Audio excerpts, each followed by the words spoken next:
teman-teman, salam kenal. Kami dari mahasiswa Profesi Apoteker Institut Sains dan Teknologi Nasional, yaitu dari kelas D kelompok 3 Farmasi Komunitas. Nah, kali ini kita akan membahas mengenai etika batuk dan bersin. Jadi, untuk teman-teman yang belum tahu atau belum terlalu peduli, ternyata batuk dan bersin ada etikanya loh. Yang pertama, kenapa harus ada etika batuk dan bersin? Jadi, seperti yang teman-teman ketahui, batuk itu adalah respon alami dari tubuh yang menandakan adanya sesuatu yang mengganggu di saluran pernafasan. Sedangkan bersin terjadi karena adanya partikel pengganggu dalam hidung. Di samping dari adanya wabah COVID-19 yang sekarang ini, batuk dan bersin dapat menyebabkan penularan terhadap orang lain. Oleh karena itu, kita perlu mengetahui bagaimana etika batuk dan bersin yang benar, terutama jika kita berada di depan umum. Berikut penjelasannya. Ketika kita batuk atau bersin di tempat umum, kita harus menggunakan tisu untuk menutup mulut dan hidung kita seperti ini. Kemudian tisu yang sudah kita gunakan kita buang ke tempat sampah yang tertutup. Setelah tisu kita buang ke tempat sampah yang tertutup, kita mencuci tangan menggunakan air yang mengalir dan sabun. Kalau tidak tersedia air mengalir dan sabun, kita dapat menggunakan hand sanitizer. Nah, pasti kalian banyak yang komentar ya, kalau kita sering mencuci tangan atau memakai hand sanitizer, kulit kita menjadi kering.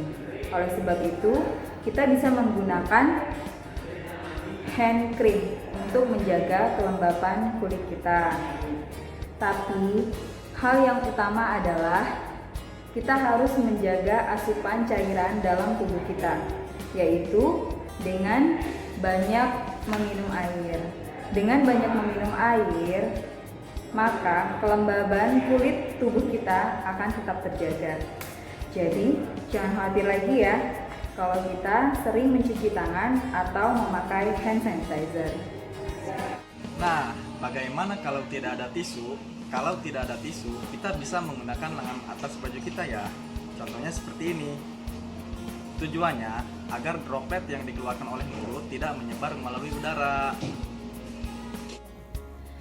Nah, terus gimana kalau seandainya setelah kita pakai masker, terus kita mau bersin? Nah, mungkin kalau kita sadar ketika kita mau bersin, kita bisa buka dulu maskernya, lalu pakai tisu. Nah, tapi kalau misalkan nih, udah terlanjur ya, kita lagi pakai masker, terus kita bersin. Ada yang perlu kita ketahui, yaitu dari bentuk masker ini. Nah, contohnya ini kan yang berwarna, ini kan bagian luar ya. Sifatnya kan hidrofobik, yang artinya tidak mudah menyerap air. Nah, sementara bagian dalam ini mudah menyerap air. Nah, kemudian dari bentuknya, bentuk lipatannya, kalau yang dari bagian dalam ini kan dia bentuknya masuk ke dalam gitu ya. Jadi dia kayak seperti kantong. Nah, jadi kalau seandainya nih kita udah terlanjur lagi pakai masker, terus kita batuk atau bersin, kita tidak perlu khawatir karena itu akan masuk ke kantongan ini, cairan yang kita keluarkan dari bersin atau batuk kita. Nah, tapi misalkan kita batuk atau bersinnya itu hanya mungkin sedikit gitu ya cairan yang keluar, tidak apa-apa kalau sudah terlanjur. Tapi kalau kira-kira kita merasanya banyak, sebaiknya kita mengganti masker kita dengan yang baru dan tidak menggunakannya lagi, kemudian membuangnya ke tempat yang tertutup. Nah, itu tadi ya teman-teman, penjelasan dari etika batuk dan bersin, terutama di depan umum.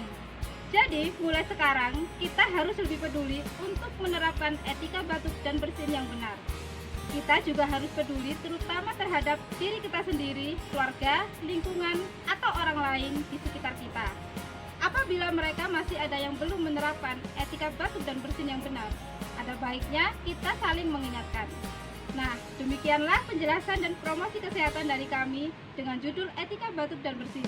Semoga bermanfaat dan sampai jumpa lagi.